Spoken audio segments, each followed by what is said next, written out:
안녕하세요, 벤지입니다.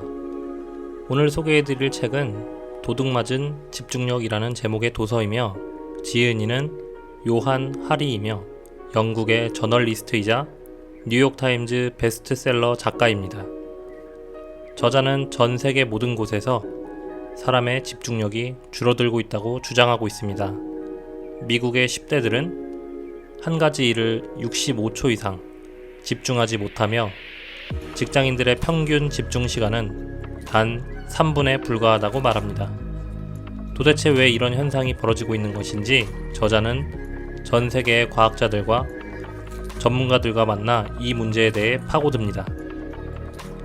저자는 집중력의 저하가 개인의 문제가 아니며 현대사회의 비만율 증가와 유사하다고 설명하며 먹는 음식의 차이, 수면 부족, 독서의 붕괴, 테크 기업들의 주의력 조종과 약탈에서 찾을 수 있다고 말합니다. 또한 주의력 결핍 과잉 행동장애 ADHD가 진단되는 비율이 급격히 증가되고 있는데 이것이 생물학적 유전으로 내려오는 것이 아니고 자라온 환경에 의해 생성된다는 점에 대해서 이야기하고 있습니다. 저는 이 부분에 굉장히 많이 몰입이 되었고 관심 있게 책을 읽었습니다. 저 또한 어떤 일을 하다가도 순간순간 오는 카카오톡 메시지와 문자, 전화, 이메일 등으로 인해서 몇 분마다 한 번씩 일의 집중이 깨지는 환경에 놓여 있는데요. 이런 집중력이 떨어지는 문제가 내 자신의 문제를 벗어나서 사회적인 기술과 발달로 책 소개, 책 제목, 도둑맞은 집중력, 저자 요한 하리, 옮기니 김하연, 출판사 어크로스, 아마존 월스트리트 저널 올해의 책, 애덤 그랜트, 수전 케인, 힐러리 클린턴 추천, 2023년 최고의 화제작. 우리는 어떻게 나도 모르는 새 집중력을 도둑맞고 있을까? 3만 마일의 비행, 250명 전문가와의 인터뷰, 뉴욕타임즈 베스트셀러 작가의 전방위적인 탐사가 시작된다. 전 세계 모든 곳에서 집중하는 우리의 능력은 붕괴하고 있다.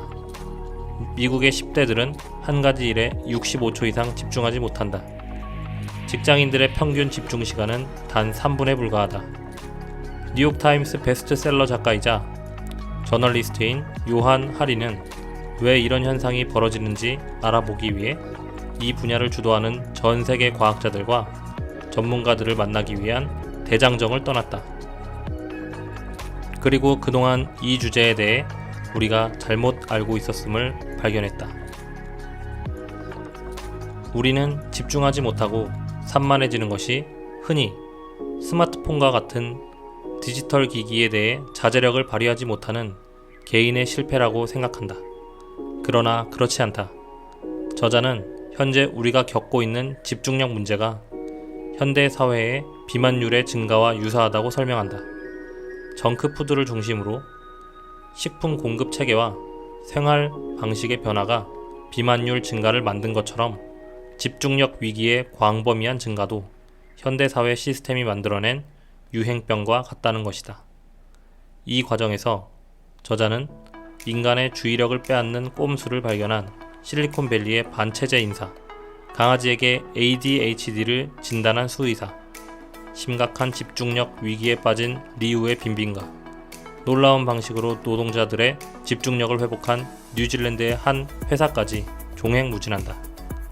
그리고 이러한 광범위한 집중력 위기에 수면의 부족, 독서의 붕괴, 테크 기업들의 주의력 조종과 약탈 등 12가지 원인이 작용한다는 것을 발견한다.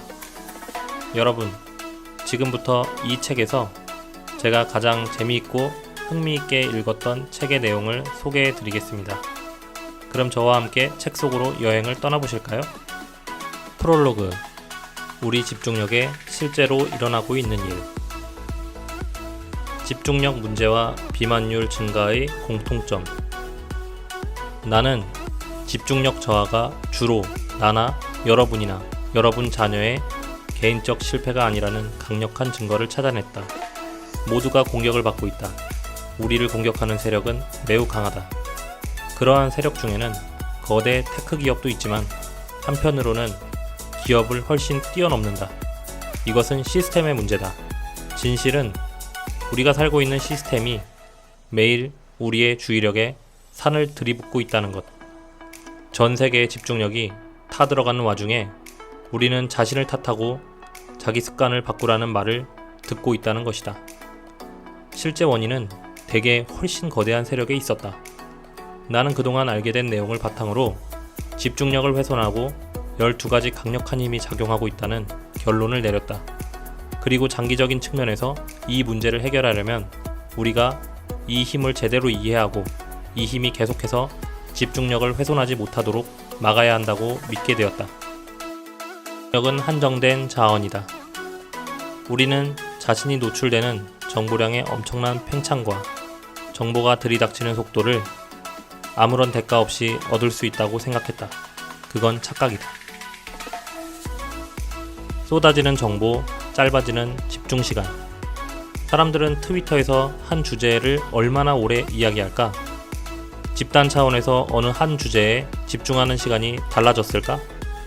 가까운 과거와 비교했을 때 사람들이 자신을 사로잡는 주제, 트렌드에 오른 해시태그를 논하는 시간이 늘거나 줄었을까?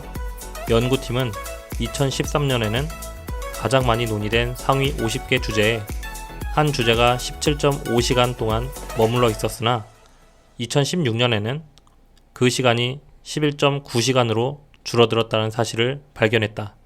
이는 곧 우리가 트위터에서 어느 하나에 점점 더 짧게 집중한다는 뜻이었다. 연구팀이 살펴본 거의 모든 자료에서 똑같은 패턴이 나타났다. 순애가 말했다. 우리는 무척 다양한 시스템을 검토했습니다. 그리고 모든 시스템에 점점 가속화되는 추세가 있음을 확인했습니다. 실제로 유행의 최고조에 다다라는 속도가 더 빨라졌고 다시 하락하는 속도도 더욱 빨라졌다.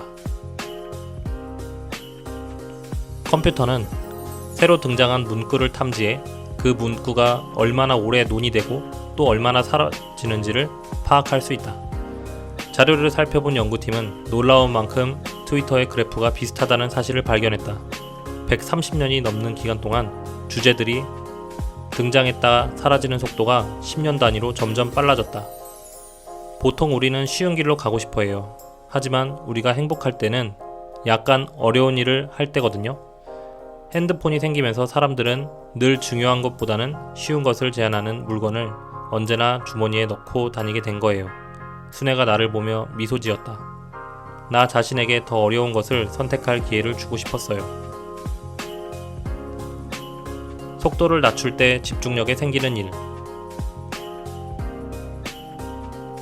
흥미롭게도 첫 번째는 우리가 정말로 속독을 배울 수 있는지를 조사한 연구에서 나왔다. 인간이 글을 진짜 빠른 속도로 읽게 할 수 있을까? 연구팀들은 그럴 수 있음을 알게 되었다. 그러나 여기에는 언제나 대가가 따른다. 훈련과 연습을 거치면 속독은 어느 정도 가능하다. 사람들은 글자를 빠르게 훑고 자신이 보고 있는 내용을 기억할 수 있다. 그러나 읽은 내용을 검사하면 글을 빨리 읽을수록 이해한 내용이 적다는 사실을 발견하게 된다. 빠른 속도는 곧 적은 이해를 뜻한다. 이 연구 결과는 인간이 정보를 흡수하는 속도에 최대 한도가 존재하며 그 벽을 부수려고 하면 그저 정보를 이해하는 뇌의 능력이 파괴될 뿐이라는 사실을 보여주었다. 내가 잉글랜드 석세스에서 인터뷰를 한 윈체스터 대학의 학습과학 교수 가이 클렉스턴은 광범위한 과학 연구에서 드러난 것처럼 요가나 태극권, 명상 같은 의도된 느린 수련을 할 때 집중력에 무슨 일이 발생했는지 멀티태스킹의 함정. 나 자신에게 질문 하나를 던지기 시작했다. 정말로 삶이 가속화되었다면 우리가 그 무엇에도 점점 집중하지 못할 만큼 정보에 압도되고 있다면 반발이 왜 이렇게 적었을까? 왜 명료하게 사고할 수 있는 수준으로 속도를 낮추려 노력하지 않았을까? 얼 밀러 교수를 인터뷰하러 갔을 때 그 답의 시작점을 발견할 수 있었다. 그는 신경과학 분야에서 전 세계 최고의 상들을 받았고 내가 매사추세츠 공대에 있는 그의 사무실로 찾아갔을 때는 최첨단 두뇌 연구를 진행하고 있었다. 그는 우리가 한계를 인정하고 그 한계 내에서 살아가려 노력하는 대신 일제히 거대한 망상에 빠져들었다고 직언했다.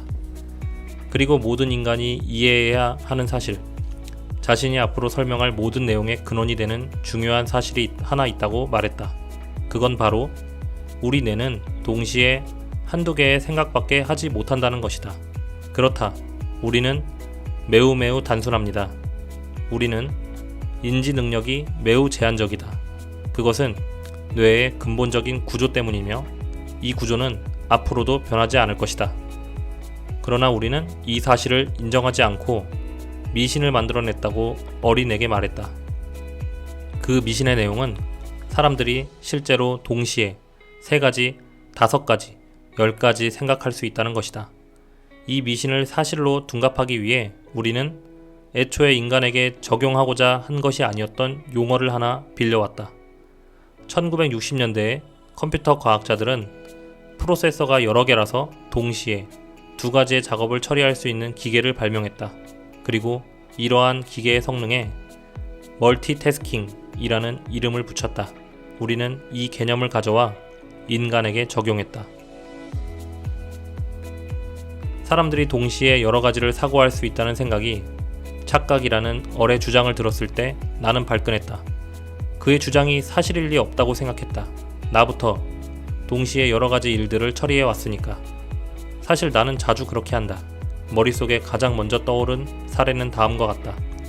나는 이메일을 확인하면서 책의 다음 원고에 대해 생각하고 그날 있을 인터뷰를 계획한다. 한 화장실 변기에 앉아서 이 모든 것을 처리한다. 이게 뭐가 공상이라는 건지? 일부 과학자들은 내 최초의 직감을 편들었다. 즉 이들은 사람이 동시에 여러 복잡한 작업을 수행할 수 있다고 믿었다. 그래서 사람들을 연구실로 불러서 동시에 여러 가지 일을 처리하게 한 다음 그 일을 얼마나 잘 해내는지 관찰했다. 그러나 이 과학자들이 발견한 사실은 자신이 동시에 여러 가지 일을 수행하고 있다는 사실을 생각할 때 사실 사람들은 저글링을 하고 있다는 것이다. 이 일, 저 일을 전환하고 있는 겁니다. 자신이 그러고 있다는 사실을 알아채지 못해요. 뇌가 그 사실을 가려서 의식에서는 아주 매끄러운 경험을 하게 되거든요. 하지만 실제로는 여러 작업 사이를 오가면서 순간순간 뇌를 재설정하고 있는 겁니다. 거기에는 대가가 따르고요. 그는 이러한 끊임없는 전환이 3가지 방식을 통해 집중력을 저하한다고 설명했다. 그 첫 번째 방식은 전환 비용 효과라는 이름으로 불린다. 여기에는 방대한 과학적 증거가 있다. 자신이 소득 신고를 하고 있는데 문자가 하나 와서 그 문자를 확인하고 다시 소득 신고로 되돌아간다고 상상해보자.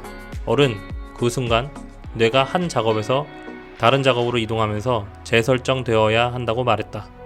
우리는 방금 무엇을 하고 있었는지 떠올려야 하고 무슨 생각을 하고 있었는지 떠올려야 한다. 그리고 거기에는 약간의 시간이 필요합니다. 여러 증거는 이러한 상황이 발생할 때 사람들의 수행 능력이 떨어지고 속도가 느려진다는 사실을 보여준다. 이 모든 것이 전환의 결과입니다. 일하려고 노력하는 와중에 문자를 자주 확인한다면 문자를 쳐다보는 찰나의 시간뿐만 아니라 이후 집중력을 되찾는 데 들어가는 시간까지 잃어버리는 것이며 이 시간은 훨씬 길 수 있다. 어른 말했다. 실제로 생각하는데 긴 시간을 쓰는 게 아니라 작업 전환에 시간을 쓴다면 뇌가 시간을 낭비하고 있는 겁니다. 즉, 스크린 타임 기능이 하루 핸드폰 사용 시간이 4시간이라고 알려준다면 사실 우리는 집중력을 상실함으로써 그보다 훨씬 긴 시간을 잃고 있다는 뜻이다. 얼이 이렇게 말했을 때 나는 생각했다. 그렇겠지. 하지만 그건 분명 대수롭지 않은 영향이고 집중력의 사소한 방해물일 거야. 하지만 관련 연구를 찾아 읽으면서 일부 과학 연구에서 그 영향력이 놀라울 만큼 강력하다는 사실을 알게 되었다. 예를 들어 휴렛 패커드가 의뢰한 한 소규모 연구는 2가지 상황에 놓인 휴렛 패커드 직원들의 IQ를 확인했다. 먼저 연구팀은 직원들이 정신이 산만해지거나 방해받지 않을 때 IQ 검사를 한 뒤 다시 이들이 이메일과 전화를 받고 있을 때 IQ를 측정했다. 연구 결과 단순히 이메일과 전화를 받는 행위 같은 기술의 방해가 직원들의 IQ를 평균 10점 떨어뜨리는 것으로 드러났다. 이것이 얼마나 커다란 차이인지 알려드리겠다. 단기적 차원에서 IQ 10점 하락은 대마초를 피웠을 때 IQ에 가해지는 타격의 2배다. 즉 업무 수행의 측면에서 볼 때 문자와 페이스북 메시지를 자주 확인하느니 책상에서 마약을 하는 게 낫다는 의미다. 연구는 상황이 점점 악화된다는 것을 보여준다. 전환이 집중력을 저하는 두 번째 방식을 우리는 폭망 효과라 부를 수 있을지 모른다. 여러 업무 사이를 오가면 그러지 않았을 때에 없었을 실수들이 생기기 시작한다. 어른 그 이유를 이렇게 설명했다. 인간의 뇌는 실수를 잘합니다. 업무 사이를 오갈 때 뇌는 살짝 뒤로 돌아가서 일이 어디서 끝났는지를 파악하고 짚어내야 합니다. 그리고 뇌는 그 작업을 완벽하게 해내지 못한다. 작은 문제들이 생기기 시작한다. 깊이 사고하는데 시간을 쓰지 못하고 생각이 점점 피상적으로 변합니다. 실수를 바로잡고 뒤로 돌아가는데 너무 많은 시간을 쓰고 있기 때문에요. 멀티태스킹이 가능하다는 생각의 세 번째 대가는 중장기적으로만 알아차릴 수 있다. 이 대가에는 창의력 유출이라는 이름을 붙일 수 있을지 모른다. 우리는 훨씬 더 창의적으로 변할 가능성이 높다. 새로운 생각과 혁신은 어디서 나오죠? 어리 물었다. 새로운 생각과 혁신은 뇌가 보고 듣고 배운 것에서 새로운 연결을 만들 때 나온다. 방해받지 않는 자유로운 시간이 주어지면 우리의 정신은 자동으로 그때까지 흡수한 모든 정보를 돌아볼 것이고 그 정보들 사이에서 새로운 관련성을 끌어낼 것이다. 이 모든 것은 사람들이 의식하지 못하는 사이 일어나지만 바로 이러한 과정을 통해 새로운 생각이 튀어나오고 관련이 없다고 믿었던 생각들이 갑자기 관계를 맺게 된다. 이렇게 새 아이디어가 탄생한다. 그러나 어른, 작업을 전환하고 실수를 바로잡으며 정보 처리에 많은 시간을 쓴다면 뇌가 떠오르는 관련성을 따라 새로운 장소에 도착하고 진정으로 독창적이고 창의적인 생각을 할 기회가 그만큼 줄어든다고 설명했다. 그날 이후 나는 네 번째 결과에 대해 알게 되었다. 더 적은 증거에 근거한 이 결과에는 기억 감소 효과라는 이름을 붙일 수 있다. UCLA의 한 연구팀은 사람들에게 동시에 두 가지 작업을 시키고 그 영향을 추적했다. 실험 이후 이들은 한 번에 한 가지 일만 한 사람들처럼 자신의 한 일을 기억하지 못했다. 아마 자기 경험을 기억으로 바꾸는 데는 정신적 여유와 에너지가 필요한데 그 에너지를 빠른 속도로 일을 전환하는 데 쓰느라 그만큼 기억하고 학습하는 정보량이 줄어드는 것으로 보인다. 그러므로 여러 증거에 따르면 전환에 시간을 많이 쓰는 사람은 더 느리고 실수가 잦고 덜 창의적이며 자신이 하는 일을 잘 기억하지 못한다. 나는 알고 싶었다. 사람들은 이러한 전환을 얼마나 자주 할까? 나와 인터뷰를 한 캘리포니아 어바인 대학의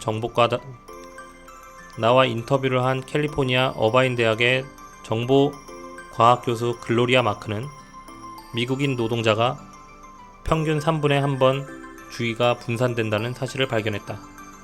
여러 다른 연구는 미국인 대다수가 계속해서 방해를 받고 여러 업무 사이를 오간다는 사실을 보여준다. 오늘날의 평균적인 사무직 노동자는 근무 시간의 40%를 자신이 멀티태스킹 한다고 믿으며 보낸다. 즉 이들은 자기 집중력에서 이 모든 대가를 치르고 있는 것이다. 한 연구는 사무직 노동자가 대다수가 일반적인 하루에 방해받지 않는 시간이 1시간도 안 된다는 점을 발견했다. 나는 이 수치를 여러 번 다시 확인한 후에야 이 사실을 받아들일 수 있었다. 사무직 노동자 대부분에게 방해받지 않는 시간이 단 1시간도 주어지지 않는 것이다. 이러한 상황은 지위와 상관없이 발생하는데, 예를 들어 포춘에서 선정한 500대 기업의 CEO가 방해받지 않고 보내는 하루 평균 시간은 겨우 28분이다. 3장. 잠들지 못하는 사회. 수면의 질이 떨어지면 세상은 모든 면에서 더 흐릿해진다. 잠들지 않고 깨어있을 때 가장 먼저 사라지는 것. 1981년 보스턴의 한 연구소에서 젊은 연구원이 하룻밤과 그 다음날 내내 사람들을 못 자게 하고 있었다. 여기저기서 하품이 터져나오는 긴 시간이었다. 이 연구원의 일은 사람들이 의식을 유지하게 하면서 그들에게 과제를 내는 것이다. 사람들은 먼저 숫자를 더해야 했고, 그 다음에는 카드를 분류해야 했으며 다시 기억력 검사에 참여했다. 예를 들면 연구원은 사람들에게 사진 한 장을 보여주었다가 치운 뒤 이렇게 물었다. 방금 보여드린 사진 속의 자동차는 무슨 색깔이었죠? 의학 교육을 받을 때는 사람들이 잠들면 정신의 스위치가 꺼지는 것이라고 배웠다. 우리 대부분도 수면을 이렇게 이해한다. 수면은 전적으로 수동적인 과정이자 그 어떤 결과도 발생하지 않는 정신의 사각지대다. 그러나 시간이 흐르면서 찰스는 무언가를 알아차리지 않을 수 없었다. 하버드 대학 강의실에서 그는 내게 사람들이 잠들지 않고 깨어있을 때 가장 먼저 사라지는 것 중 하나가 바로 집중력이라고 말했다. 그는 실험 참가자들에게 무척 기초적인 과제를 내주었는데, 시간이 흐를수록 사람들은 과제 수행 능력을 잃었다. 그들은 방금 들은 내용을 기억하지 못했고 매우 단순한 카드 게임에서 주의를 기울이지 못했다. 찰스는 말했다. 수행 능력이 이렇게 퇴화한다는데 큰 충격을 받았습니다. 기억력을 요구하는 과제의 평균 수행 능력이 20%나 30% 감소한다는 말과 우리 뇌가 너무 둔해져서 무언가를 답하는데 10배의 시간이 걸린다고 말하는 것은 서로 다릅니다. 사람들이 잠들지 못하는 동안 그들의 집중력은 낭떠러지로 떨어지는 듯 보였다. 그는 사회적 차원에서 현재 우리가 잠을 완전히 잘못 자고 있으며 이로써 우리의 집중력이 망가지고 있다고 믿는다. 그는 해가 갈수록 이 문제가 더욱 시급해진다고 경고했다. 오늘날 미국인의 40%가 만성 수면 부족으로 하루에 최소한으로 필요한 수면 시간인 7시간을 채우지 못한다. 영국에서는 놀랍게도 인구의 23%가 하루에 채 5시간을 못 잔다. 우리 중 겨우 15%가 개운함을 느끼며 잠에서 깨어난다. 이는 새로운 현상이다. 1942년 이후로 평균 수면 시간이 1시간이나 줄어들었다. 아동은 지난 세기 동안 하루 평균 수면 시간이 평균 85분 줄었다. 록산느는 18시간 내내 깨어있다면 하루가 끝날 무렵 반응 속도는 혈중 알코올 농도가 0.05일 때와 같다는 사실을 보여주었다. 록산느는 이렇게 말했다. 거기서 3시간 더 깨어있으면 법적으로 처벌 가능한 혈중 알코올 농도에 상당하는 상태가 됩니다. 잘 자지 않으면 우리 몸은 그 상황을 위기로 인식합니다. 록산느가 말했다. 잠을 빼앗겨도 살 수는 있습니다. 잠을 줄이지 않으면 아마 아이들은 키울 수 없을 거예요. 허리케인에서 살아남을 수도 없을 거고요. 우리는 분명 잠을 줄일 수 있어요. 하지만 거기에는 대가가 따라요. 그 대가는 바로 몸에서 교감 신경계가 활성화된다는 거예요. 그럼 우리 몸은 이렇게 생각해요. 잠을 줄이고 있네? 비상 상황인 게 분명해. 그러니 비상 상황에 대비할 수 있도록 온갖 생리적 변화를 일으켜야겠어. 빠르게 에너지를 보충할 수 있도록 당도 더 당기게 만들 거야. 심박도 올릴 거고. 이 모든 변화는 나는 대기 상태라고 말하는 것과 같습니다. 우리의 몸은 자신이 왜 깨어있는지 모른다. 뇌는 우리가 잠을 자는 이유를 모르죠. 하지만 그 결과로 일종의 생리적 비상벨이 울리는 겁니다. 잠을 적게 잘수록 세상은 모든 면에서 더 흐릿해진다. 집중력도 나빠지고 깊이 사고하고 관련성을 찾아내는 능력도 줄어들고 기억력도 감소한다. 찰스는 사회에서 그 밖에 다른 변화가 발생하지 않는다 해도 수면 시간의 감소 자체만으로 집중력이 실제로 위기에 처했음을 증명되었다고 설명했다. 내가 만난 모든 전문가가 이러한 변화가 집중력 저하의 원인 중 하나라고 설명했다. 산드라 쿠이 박사는 유럽에서 성인 ADHD를 연구하는 최고의 전문가 중 한 명으로 헤이그에서 나와 인터뷰를 나눌 때 다음과 같이 직설적으로 말했다. 현재 서구 사회는 다소 ADHD의 특징을 보이는데 그건 우리 모두 수면이 부족하기 때문입니다. 그 영향은 엄청납니다. 여기에는 어떤 의미가 있어요. 우리 모두가 안달복달하고 충동적이고 차가 막히면 바로 짜증을 냅니다. 주변 어디서나 이런 모습을 볼 수 있죠. 이건 실험실에서 증명한 사실입니다. 사람들은 자신이 명료하게 사고한다면 생각하지만 사실은 그렇지 않아요. 우리는 자기 능력보다 훨씬 명료하지 못합니다. 그리고는 덧붙였다. 잠을 더 잘 자면 많은 문제가 줄어듭니다. 기분장애나 비만, 집중력 문제 같은 것들이요. 잠이 많은 피해를 복구해줍니다. 13장 잘못된 ADHD 진단. 나는 조카가 어린아이였던 약 15년 전에 뭔가 이상한 일이 벌어지기 시작했다. 교사들은 자기 반 학생 상당수가 갈수록 안절부절 못하고 집중도 못한다고 생각했다. 아이들은 가만히 앉아 있거나 수업에 주의를 기울이려 하지 않았다. 이 무렵 내가 어렸을 때는 영국에 존재하지 않았던 생각이 나라 전체에 퍼져나가기 시작했다. 몇몇 연구자와 의사는 이 아이들에게 생물학적 장애가 있으며 그래서 아이들이 집중하지 못하는 것이라 주장했다. 이 생각은 영어권 국가에서 놀라운 속도로 확산되었다. 2003년과 2011년 사이에만 주의력 결핍 과잉 행동장애 ADHD의 진단이 미국에서 43% 증가했고 여자아이 사이에서는 55%나 급증했다. 현재는 미국 청소년의 13%가 ADHD 진단을 받을 정도이며 그중 대다수가 진단의 결과로 강력한 각성제를 처방받는다. 영국에서도 ADHD 진단이 놀라울 만큼 증가하고 있다. 내가 7세였던 1986년에 ADHD를 진단받은 어린이가 1명이라면 현재는 그 수가 100명이다. 각성제를 처방받은 어린이 수는 1998년과 2004년 사이에만 2배로 늘었다. 성인의 집중력 문제에 관해 사람들은 보통 자신에게 영향을 미치는 다양한 요인, 기술의 증가, 스트레스, 수면의 부족 등 선뜻 인정한다. 그러나 아이들에게 똑같은 문제를 겪었을 때 지난 20년간 우리는 지나치게 단순한 이야기에 이끌렸다. 바로 아이들의 집중력 문제가 주로 생물학적 장애의 결과라는 것이다. 나는 이 문제를 상세히 조사하고자 했다. 원인이 무엇이든 간에 여러분이나 여러분의 자녀가 집중에 어려움을 겪고 있다면 그건 당신의 잘못이 아니다. 당신은 무능하지도 자제력이 부족하지도 않으며 당신에게 찍혔을지 모를 그 어떤 낙인도 사실이 아니다. 당신은 해결책을 찾기 위한 실질적 도움과 이해를 받을 자격이 있다. 전문가 대다수는 일부 어린이의 경우 나쁜 집중력에 실제로 생물학적 원인이 있을 수 있다고 믿었다. 그러나 그 원인이 문제에 얼마나 기여하는가에 대해서는 서로 의견이 달랐다.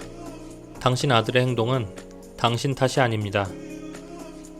집중하지 못하는 아이들에게 생물학적 문제가 있는가 하는 질문은 사실 무척 최근에 등장한 것이며 이 논쟁은 지난 몇 년간 양상이 크게 달라졌다. 1952년에 미국 정신의학회는 인간의 정신에 생길 수 있는 문제를 총망라한 지침서를 만들었고 집중하지 못하는 아이가 생물학적 장애를 앓고 있다는 생각은 그 지침서에 포함되지 않았다. 1968년이 되자 이 생각은 지침서에 실릴 만큼 정신과 의사 사이에서 충분한 인기를 얻었으나 이들은 소수의 아이들만 이 문제에 해당한다고 생각했다. 이 문제를 겪고 있다고 확인된 아이들의 수는 매년 늘고 있으며 오늘날 미국 남부의 많은 지역에서 남자아이의 30%가 18세가 되기 전에 ADHD를 진단받는다. 현재 엄청난 수의 성인이 본인에게 이 장애가 있다는 말을 듣고 있으며 그중 300만 명 이상이 이미 각성제를 처방받고 있다. 오늘날 각성제 처방 시장은 최소 100억 달러 규모이다.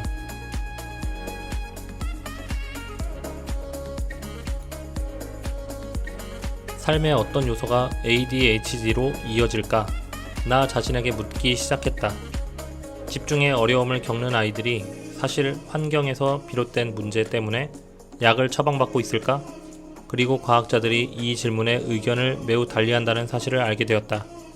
우리는 집중력 문제를 진단받는 아이들의 급증이 아이들의 삶의 방식에서 나타난 여러 다른 변화와 동시에 발생했음을 알고 있다. 오늘날 아이들은 전만큼 뛰어놀지 못한다.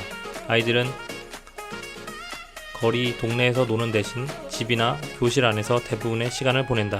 또한 아이들은 전과 매우 다른 식단을 먹는다. 뇌 발달에 필요한 영양소는 부족하고 집중력에 부정적인 영향을 미치는 설탕과 식용색소가 가득한 식단이다. 학교 교육도 바뀌어서 스트레스가 극심한 시험을 준비시키는 데만 주력할 뿐 창의력을 기를 여지는 없다. 이 커다란 변화들과 동시에 ADHD 진단이 증가한 것은 우연일까? 아니면 관련성이 있을까? 식단의 극적인 변화와 오염물질의 증가가 아이들의 집중력 문제를 유발한다는 증거는 식단의 극적인 변화와 오염물질의 증가가 아이들의 집중력 문제를 유발한다는 증거는 앞에서 이미 다루었다. 아이들의 ADHD에 대응하는 새로운 방식을 개척한 인물부터 다루고자 한다. 나는 지난 3년간 사미 티미미를 여러 차례 인터뷰했다. 그는 영국의 선구적인 아동 정신의학자이자 오늘날 우리가 ADHD를 논하는 방식을 가장 크게 비판하는 저명한 비판가 중 한 명이다.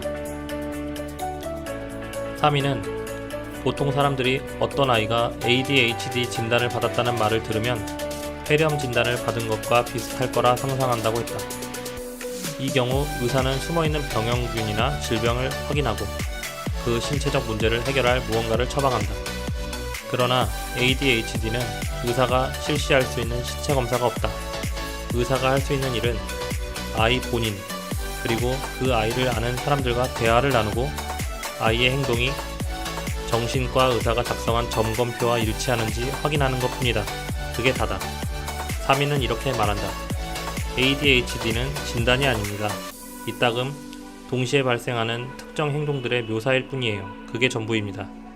아이가 ADHD를 진단할 때 할 수 있는 말은 아이가 잘 집중하지 못한다는 것 뿐입니다. 그 말은 왜? 라는 질문에 아무 대답도 해주지 않았습니다. 그건 마치 아이가 기침을 한다는 말을 듣고 실제로 아이의 기침 소리를 들은 뒤 그렇군요, 아이는 기침을 합니다 라고 말하는 것과 같다. 의사가 아이에게서 집중력 문제를 확인한다면 그것은 진료 과정의 끝이 아니라 첫 단계여야 한다. 스트레스가 심한 환경에서 성장한 아이가 집중력 문제를 겪을 확률이 더 높은 이유가 무엇일까? 물론 네이딘 버크 해리스를 통해 알게 된 모든 내용을 떠올렸다. 앨런은 여기에 네이딘의 연구 결과와 양립하는 또 다른 층위의 설명을 덧붙이기 시작했다. 그는 어릴 때는 속이 상하거나 화가 나면 자신을 달래주고 진정시켜줄 어른이 필요하다고 설명했다. 이렇게 위로받은 경험을 충분히 하고 나면 시간이 흘러 성장할수록 혼자서 자신을 달래는 방법을 배우게 된다. 가족이 주었던 안심과 이완을 내면화하는 것이다. 그러나 스트레스가 쌓인 부모는 자기 잘못이 아닌 다른 이유로 자녀 달래기를 힘들어하는데 본인이 너무 흥분한 상태이기 때문이다. 그 말은 그녀의 자녀도 중심을 잡고 스스로를 진정시키는 방법을 배우지 못한다는 뜻이다. 그 결과 그녀의 자녀는 화를 내거나 괴로워하는 방식으로 힘든 상황에 대처할 확률이 높아지고 분노와 괴로움은 집중력을 망가뜨린다. 극단적인 사례로 앨런은 내게 아파트에서 쫓겨나는 와중에 그날 밤 아이에게 필요한 위로를 충분히 해줄 수 있겠느냐고 물었다. 그는 가난만 이러한 상황을 유발하는 것은 아니라고 덧붙였다. 중산층 부모들도 스트레스에 시달린다. 앨런은 말했다. 현재 많은 부모가 자신의 상황에 압도되어 있어서 자기 아이들에게 안정적이고 차분하고 지지적인 환경을 제공하지 못합니다. 이러한 결과에 보일 수 있는 최악의 반응은 그러한 부모들에게 손가락질을 하는 것이다. 그러한 행동은 더 많은 스트레스를 유발하고 아이들에게 더 많은 문제를 일으키며 진실을 놓칠 뿐이다. 부모들은 최선을 다하고 있습니다. 그들은 자기 자녀를 사랑한다는 것을 장담할 수 있어요. 자녀 양육은 특정 환경에서 발생하며 부모에게 극심한 스트레스를 일으키는 환경은 반드시 그들의 자녀에게도 영향을 미친다. 수십 년간 증거를 모은 끝에 앨런은 처음에 내가 믿었던 그 무엇도 사실로 밝혀지지 않았으며 나중에 ADHD를 진단받은 아이들의 절대 다수는 ADHD를 타고나지 않는다. 이들에게 ADHD가 나타나는 것은 자신이 처한 환경에 대한 반응이다 라는 결론을 내렸다. 앨런은 부모들이 이 문제를 극복했는지 파악할 수 있는 결정적 질문이 하나 있다고 말했다. 사미의 일에 대해 많은 것을 말해주는 듯 보였던 이 질문은 바로 이것이다. 주변에 당신을 지지하는 사람이 있습니까? 앨런의 팀이 연구한 가족들은 때때로 주위 사람들에게 도움을 받았다. 도움을 준 사람은 대개 전문가가 아니었다. 이들은 그저 힘이 되는 파트너나 친구들을 찾았을 뿐이었다. 연구팀은 이런 식으로 사회적 지지가 늘어나면 그들의 자녀가 문제를 보일 가능성이 더 낮다는 사실을 발견했다. 왜일까? 앨런은 이렇게 썼다. 스트레스를 적게 받는 부모는 자기 아이에게 관심을 많이 쏟을 수 있으며 그러면 아기는 더 큰 안정감을 느낀다. 이러한 효과가 너무 커서 긍정적인 변화의 가장 강력한 예측 변수는 그 시기에 부모가 받는 사회적 지지가 증가했는가였다. 생각해보니 사회적 지지는 집중력 문제를 겪는 아이들의 가정에 사미가 주로 제공한 것이었다. 오랫동안 수많은 부모가 자녀에게 ADHD가 있는지를 각성제로 간단히 확인할 수 있다는 말을 들었다. 많은 의사가 평범한 아이에게 약을 먹였을 때 조증 증세를 보이며 들뜨는 반면 ADHD가 있는 아이는 차분해지고 집중한다고 말했다. 그러나 과학자들이 실제로 이 약을 집중력 문제가 있는 아이와 없는 아이 모두에게 주었더니 그들의 말이 틀린 것으로 드러났다. 리탈린을 복용한 모든 아동이 한동안 집중을 더 잘한다. 이 약이 효과가 있다는 사실은 내내 숨겨진 생물학적 문제가 있었다는 것에 증거가 되지 못한다. 감상평. 우리는 어떻게 집중력을 도둑맞고 있을까요? 저자는 집중력을 빼앗아가는 도둑들을 너무 많아서 문제인 것들과 너무 적어서 문제인 것들로 나누어 설명합니다. 멀티태스킹, 만성적인 스트레스와 과학 각성 상태, 테크 기업의 전방위적인 감시와 조작은 너무 많아서 문제들인 것이고 수면 시간과 소설 읽기 경험, 몰입의 체험, 영양가 있는 음식은 너무 적어서 문제인 것들입니다. 바쁜 현대인이라면 누구나 경험하고 있는 멀티태스킹의 문제를 살펴보면 우리가 잦은 멀티태스킹을 하는 동안 뇌는 과제를 바꿀 때마다 재설정되어 버립니다.